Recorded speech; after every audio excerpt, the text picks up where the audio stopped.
I'm back. I'm back on the movie time attack. PJ Bozak. Pickle fucker. That's right. That's what they called me in high school. I don't want to get into it. I don't want to talk about it. Maybe I will in another video. Actually, they never called me that. No.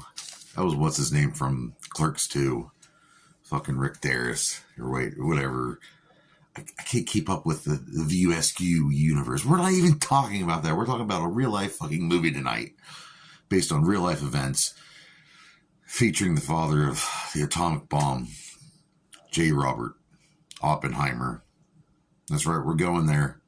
I'm watching an actual fucking intelligent movie, and it's not gonna. This video isn't gonna involve me talking about the poops and the peas and the skets and the skeets. We're talking about science, and how mankind is fucked, and has been for a while since the 40s.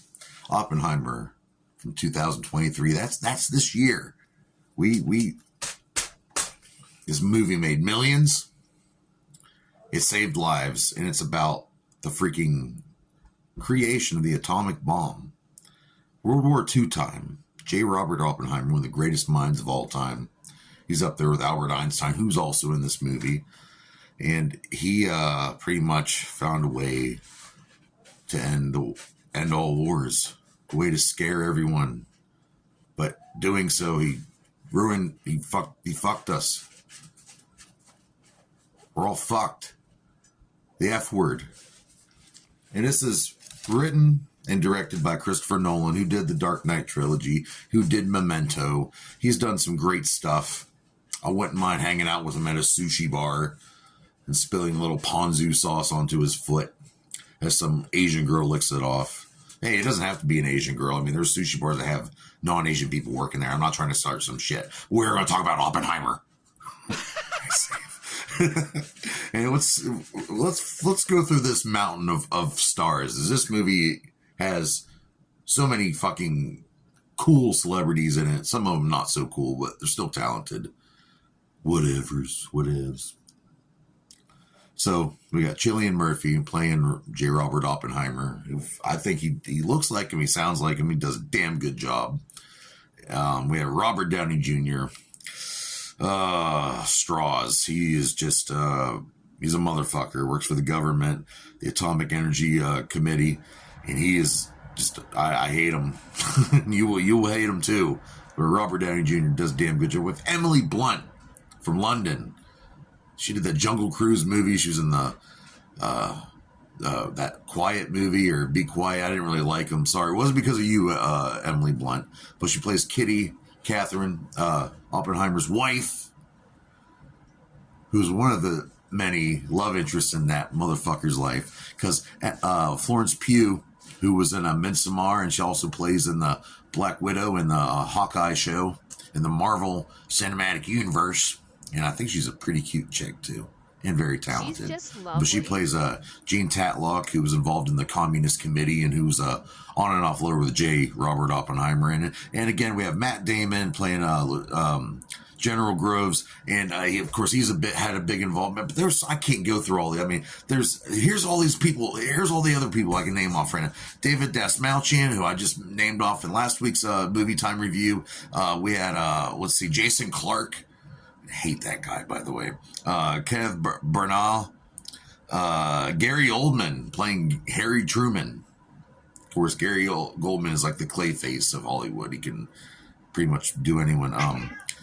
Whoa, kitty cat's over there. David Krumholtz, Josh Hartnett, Rami Malek, James Remar, Casey Affleck, and even the guy who played Uncle Leo on Seinfeld. He's even on there. Damn, right? A lot of stars. And let's get all these. All right, back to me in this sexy, pasty white fat face of mine. This has so many different things going on. Of course, it shows him going off to college, growing up, and he ends up getting, he goes to Caltech. What else? He was able to speak Dutch, French, Latin, Greek, German, and English. He learned Dutch in 6 weeks, I guess. This guy is highly intelligent.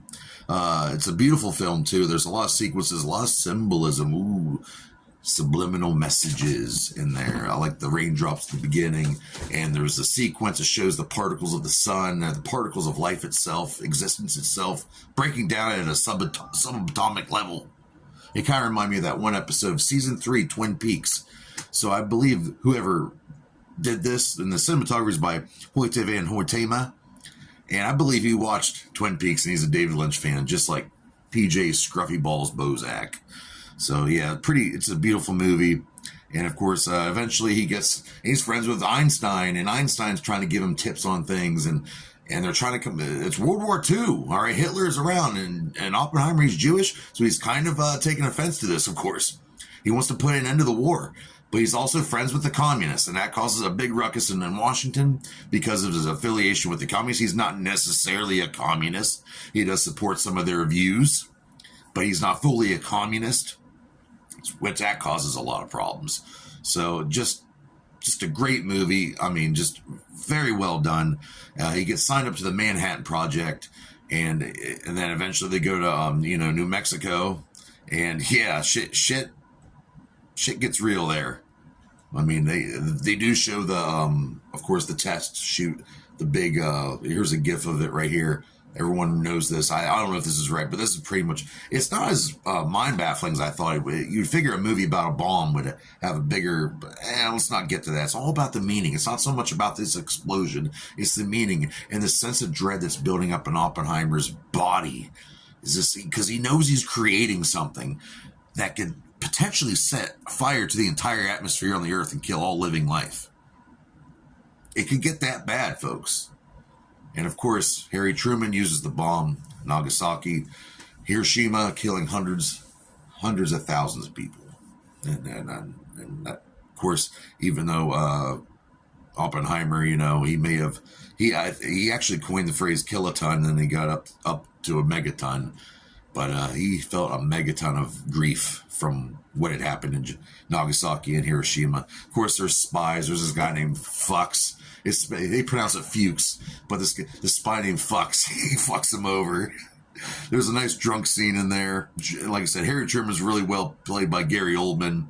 And just everything's just, really well done. There's different scenes from regular color to black and white. The black and white scenes seem to be more like the opposition against Oppenheimer, because Strauss, that motherfucker, played by Robert Downey Jr., did everything he could because he hated the communists. He hated Oppenheimer. He couldn't stand, he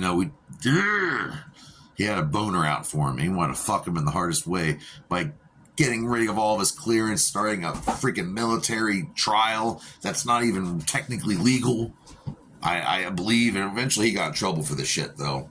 And Oppenheimer would go on to get his awards and prizes and all that, but he would have to live with the fact that he created something that could potentially kill everyone and everything. There's no way I could give a decent movie review in under 10 minutes about this. There's other ones out there.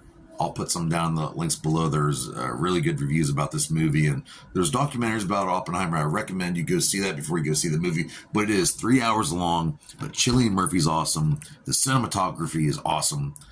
Christopher Nolan, you're awesome. This is a really real movie. It kind of reminds me of JFK. Has that feel of JFK, like something went on back then. We're going to document it, but there's no Oliver Stone this time. So I'm going to go wax my boots, though. And you know what? I'm going to have to rate Oppenheimer. I'm going to rate Oppenheimer 4 out of 5 dog dicks. And that's a great fucking rating. And now I'm going to go take a big break, okay? You don't even know what that means.